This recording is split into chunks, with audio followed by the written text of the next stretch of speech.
Fala galera, tudo bem? O assunto de hoje por aqui é Jorge Jesus, e esse é um assunto que muitos torcedores do Flamengo pediram para gravar, para falar alguma coisa mais específica sobre ele. Então vamos falar um pouco sobre os trabalhos do treinador português, como ele costumava montar os seus times pelas diversas equipes por onde passou em Portugal e teve de fato um bom desempenho sim. Antes de entrar nesse assunto, peço para você se inscrever no canal, só clicar aqui embaixo rapidinho, um clique você já se inscreve, curta o canal, comente aí também, participe com a gente. Então vamos falar um pouco sobre a maneira do Jorge Jesus de trabalhar. Antes da gente entrar no lado tático, primeiro, um treinador com temperamento forte, né? Então não é um cara que costuma fugir muito das declarações que podem gerar maior repercussão, que podem gerar polêmica. Eu tenho até uma grande curiosidade para ver como ele se sairia num cenário de tanta instabilidade e pressão de fora para dentro, como costuma acontecer no Flamengo. Ele não é um cara que costuma gostar desse tipo de interferência e deixa isso muito claro, não que qualquer técnico goste, né? Bom, até porque todo técnico prefere ter a sua autonomia para tomar as próprias decisões com a própria cabeça. Não imagino que o Jorge Jesus vá levar isso numa boa caso aconteça, não. Mas, independentemente do cenário, acho que a instabilidade, esse ambiente frequente, de constante pressão, é um dos pontos principais como desafio para qualquer que seja o treinador no Flamengo, para tentar ter continuidade antes de ser queimado e antes de já ser condenado. Vamos ver como vai sair o Jorge Jesus, caso realmente seja confirmado no Flamengo. Mas, além da questão do temperamento, o sucesso dele no futebol português. Jorge Jesus começa a ganhar muito espaço, principalmente o trabalho dele no Benfica foi um trabalho muito bem sucedido. O trabalho dele no Sporting teve um início bom também, até porque tinha um papel, uma missão de resgatar o Sporting depois de anos muito ruins de campeonato português, e a saída dele do Sporting não teve a ver com o desempenho técnico, e sim com os problemas fora de campo, alguns escândalos absurdos, inclusive, com aquela agressão, aquela invasão ao centro de treinamento, com agressões e mais do que isso, né, com o envolvimento e a denúncia da participação do então presidente do Sporting também. Então foi uma grande vergonha o que aconteceu, um absurdo completo. Mas desde o Braga também a gente já viu uma estrutura muito bem nítida nos trabalhos do Jorge Jesus. Então a gente está falando de um treinador que quase sempre vai partir de um sistema que em Portugal é conhecido como 4-1-3-2. Então a gente está falando de uma linha com 4, um volante à frente da defesa, 3 meias que podem ter diferentes características, mas que funcionam mesmo com características diferentes. Dentro desse sistema, a gente vai entrar um pouco mais em detalhe nisso já, e 2 atacantes. Então tem alguns pontos importantes aí, né? O desenho não vai mudar muito, a característica da peça até pode mudar. Dentro desse desenho, até para antes de entrar numa parte mais específica, indo para os trabalhos, porque acho que vai ficar um pouco mais claro para tentar entender como variava de um trabalho para o outro. A gente está falando de um volante à frente da defesa que vai ter um papel importante, não só da proteção à frente da área, mas de iniciar a saída de bola. É o cara do primeiro passe que vai se apresentar próximo dos zagueiros para iniciar a saída de bola. Pelos lados do meio-campo, podem até ser jogadores mais marcadores, mas a gente, na maior parte das vezes, viu pontas, meias abertos se saindo bem por ali, se adaptando a esse cenário. Talvez os principais exemplos aí sejam Gaetan e Salvio pela longevidade no Benfica, 2 meias abertos de diferentes características, mas que conseguiam trabalhar tanto por dentro quanto por fora. Talvez quem se encaixe bem nisso seja o Everton Ribeiro, pensando num jogador que tem facilidade para trabalhar aberto e também para armar jogo por dentro. A grande chave disso tá o meio-campista à frente do volante. Ele vai determinar qual é a ideia na maior parte das vezes. Por quê? Ele pode ser um volante mais marcador eventualmente, mas na maior parte das vezes ele vai ser o termômetro do auxílio na distribuição. Então vai ser quem vai ditar o ritmo da troca de passes, ditar o ritmo do controle da partida, podendo ser quem mais vai dar suporte ao ataque, já que se os meias abertos podem virar pontas, saindo do centro do campo, esse meia à frente do volante pode se projetar para dar suporte à dupla de ataque. Aí está um outro aspecto, dupla de ataque. Quase sempre o Jorge Jesus joga com uma dupla na frente, mesmo que um desses atacantes tenha um papel de se alternar e voltar muitas vezes para participar do jogo, para buscar esse passe entre as linhas, para tentar ser um armador a mais. Ao longo do tempo a gente viu diferentes jogadores fazendo essa função para o Jorge Jesus inclusive no final, no Sporting, até abrindo mão desse papel, dessa figura de segundo atacante, para o Bruno Fernandes ser esse meia que trabalhava atrás da referência. Mas se a gente for pensar, o Rodrigo hoje no Valência, era esse segundo atacante, chegou a ser esse jogador, o Jonas chegou a ser esse jogador, esse segundo atacante móvel por ali também, um jogador capaz de ajudar na armação, mas com chegada, com definição, podendo combinar numa dupla de ataque. Nesse aspecto, acho que o Flamengo tem jogadores que podem se encaixar nisso bem até. Talvez uma dupla de ataque seja positiva, por exemplo, para o Gabriel, né? Já outros jogadores eu tenho dúvidas em relação a qual seria a utilização. O Bruno Henrique, por exemplo, seria um parceiro de ataque ou seria esse meia aberto pela velocidade que ele pode dar? É bom lembrar, o Jorge Jesus não é exatamente aquele treinador inovador no sentido de a cada jogo tentar uma formação nova, tentar algo completamente diferente. Não, o desenho, a formação base, a estratégia inicial costuma se repetir de uma forma bem nítida. Então é diferente de imaginar um cara como um Sampaoli, como um Osório, que são referências de estrangeiros que chegaram ao Brasil tentando muitas modificações táticas. O padrão tático do Jorge Jesus é definido. Aliás, ele começa a se destacar em Portugal também por sair de algo que na época era muito tradicional. Portugal jogava basicamente com 3 atacantes sempre, era sempre partindo de um 4-3-3 durante aquele período, se a gente pegar ali a segunda metade dos anos 2000, da década de 2000. E ele é um treinador que consegue, com essa formação, esse 4-1-3-2, tentar encorpar um pouco mais o meio-campo, tentar usar 2 atacantes como incômodo para a dupla de zaga adversária, já que foi um período em que quase sempre a dupla de zaga tinha que combater um atacante. Então, o incômodo que você pode gerar ao anular essa sobra, colocar 2 contra 2, forçando o adversário a ter um lateral que fique mais, um volante que preencha um pouco mais essa linha de defesa, ou que se aproxime mais da linha de defesa, tentando gerar esse tipo de obstáculo, de desafio para o adversário.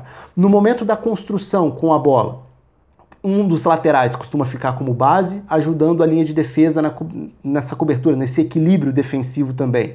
Então, por um dos lados, um lateral vai se projetar, aí vai depender da característica dos meias abertos para saber quem vai ter esse papel de jogar bem espetado pelo lado ou trabalhar por dentro, mas geralmente tendo o primeiro volante iniciando as jogadas próximo dos zagueiros, às vezes entre os zagueiros, e um dos laterais dando essa sustentação defensiva pelo lado da bola, aí sim o lateral tem liberdade para avançar. Então é um time que não necessariamente faz questão de trabalhar para controlar a posse da bola, mas tenta ter a iniciativa se a gente considerar que a iniciativa é tentar pressionar no campo de ataque, tentar controlar os adversários, forçando erros, recuperando para acelerar. Por isso esses jogadores de meio campo são importantes se infiltrando também. Diversos jogadores atuaram assim ao longo dos trabalhos do Jorge Jesus, de características diferentes. Eu falei do Gaetan, falei do Salve, mas dá para falar do Di Maria, dá para falar do Ramires, né? O Ramires ex-Cruzeiro, Ramires ex-seleção brasileira. Então, um jogador que também fazia esse papel de recuperar, infiltrar, se projetar. Vamos fazer o seguinte, então, vamos passar pelos times do Jorge Jesus, ou alguns deles, olhando para a formação, porque eu acho que vai ficar mais nítido passar essa formação base para os nomes. Vamos começar, então, pelo Benfica. Se a gente pegar alguns times do Benfica, o Benfica de 2009 e 2010, por exemplo, é um Benfica que tinha esse desenho, e aí, com o Javi Garcia sendo esse jogador à frente da defesa, o Ramires era esse meio-campista com liberdade para infiltrar e com muita dinâmica também para pressionar, para recuperar e se projetar por um dos lados. O Di Maria fazia isso do outro, sendo esse meia criativo, driblador, mas também de muito combate, para iniciar e ajudar essa marcação, ajudar a recompor no meio-campo também. Então o Coentrão e Maxi Pereira, por exemplo, eram laterais que contribuíam no momento com bola. O Coentrão chegou a jogar várias vezes na segunda linha, inclusive.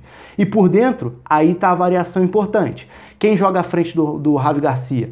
Em alguns momentos foi o Aimar, numa formação mais ofensiva, porque aí você tem um meia de fato jogando ali. Em outros era o Carlos Martins, que foi uma peça importante nessa temporada para dar esse equilíbrio no meio-campo, ajudando a dar uma sustentação um pouco maior, um equilíbrio maior.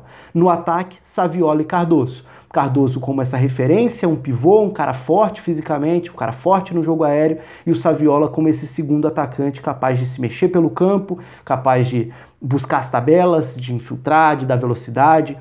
Saviola teve momentos muito bons com a camisa do Benfica. Vamos passar para um outro time do Benfica, porque aí a gente vai vendo como esses padrões se repetem.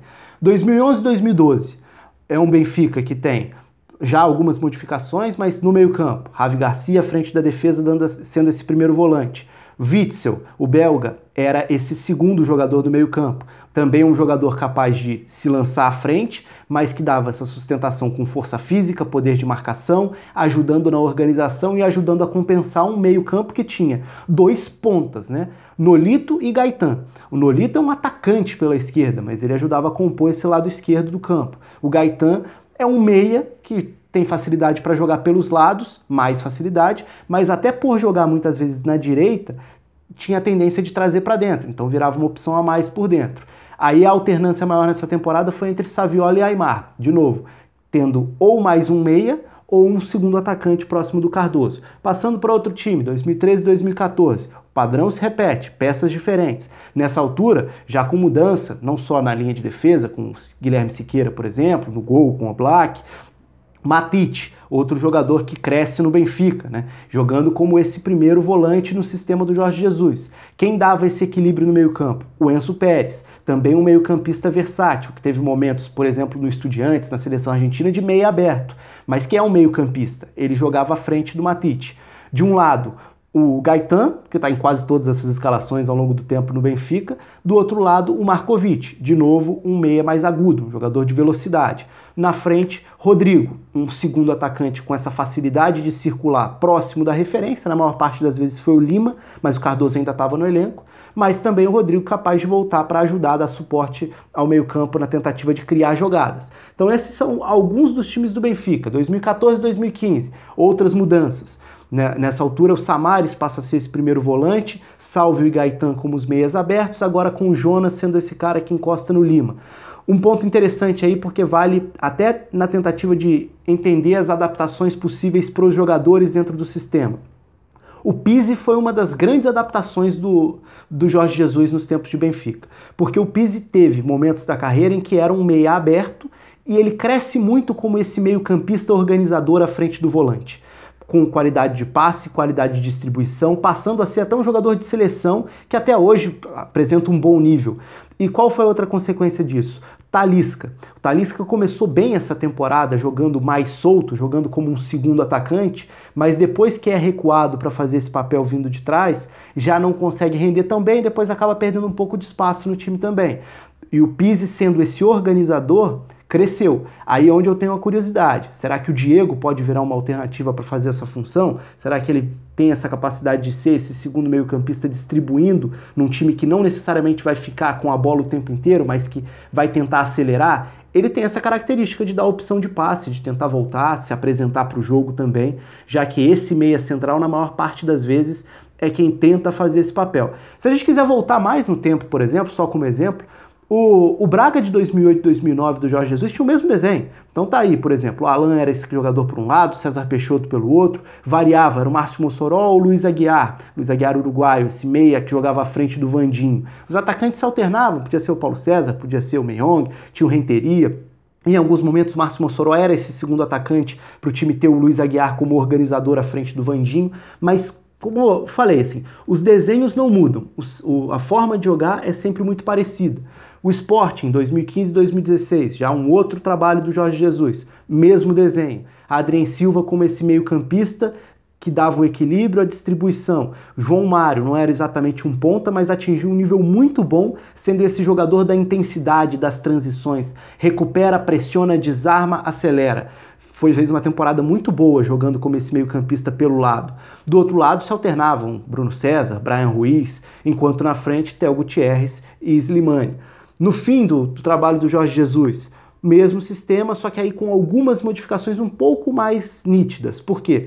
Nessa altura, em 2017 e 2018, o Sporting teve Gelson Martins e Acunha como os meias abertos, e aí passou a faltar, com a saída do Adrien Silva, e o Jorge Jesus tentou buscar algumas alternativas que pudessem ser esse segundo atacante ao lado do Bas Dost, mas não encontrou ou não deu tanta sequência a nenhuma delas. Então o Bruno Fernandes passa a ter a liberdade quase de um segundo atacante para, na verdade, ser um meia de chegada. Então é um momento em que a gente vê o Batalha e o William Carvalho jogando próximos, um lado a lado com o outro quase, porque teoricamente são dois jogadores até que deveriam disputar a posição, mas que viraram titulares juntos, e o Sporting tinha uma certa dificuldade para ser um pouco mais criativo nessa faixa do campo, justamente porque faltava esse meio-campista, até para tentar dar liberdade para o Bruno Fernandes, que era um dos jogadores, e erra até hoje, hoje é o principal jogador do esporte, o jogador mais capaz de desequilibrar. Mas é isso, assim, a gente viu como as peças mudam, as características individuais mudam, mas o treinador tenta adaptar o que tem nas mãos a um sistema que claramente é o preferido dele. Não dá para saber, não dá para prever o futuro, o que ele vai tentar implementar em relação ao estilo de jogo no Brasil. Mas o que dá para dizer é uma exigência de uma intensidade para tentar marcar no campo de ataque, para tentar ser rápido a partir do momento em que recupera a bola e sempre com esse funcionamento partindo desse 4-1-3-2. Aí, em relação a quais vão ser as peças, quem vai fazer cada função, eu deixo para vocês comentarem aí, deixarem os palpites também do como você imagina que o time possa ser montado dentro desse modelo de jogo. Quando tiver a confirmação, quando de fato ele estiver trabalhando no Flamengo, se isso realmente acontecer, aí eu volto, faço outro vídeo para falar um pouco mais sobre essa escolha das peças. Por enquanto é mais para dar essa viajada no tempo para mostrar o padrão tático dos trabalhos do Jorge Jesus. Então é isso, conto com os comentários aí de vocês, a curtida no vídeo, se inscreva no canal também. Um abraço, até a próxima.